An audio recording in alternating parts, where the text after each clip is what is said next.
Sì, diciamo che mi sto immedesimando molto e mi sto godendo appieno i nostri territori qua. Dico nostri perché ormai mi sento a casa e insomma non nego il fatto che in un futuro comunque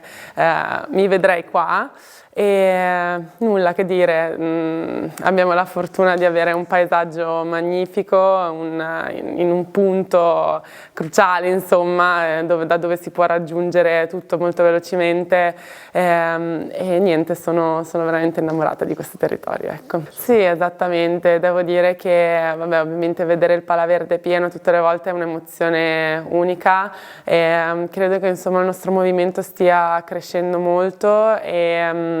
credo che una piccola parte sia insomma dovuta anche al risultato che abbiamo ottenuto quest'estate e spero che possa continuare così e insomma vedere tanti ragazzi, tanti bambini appassionati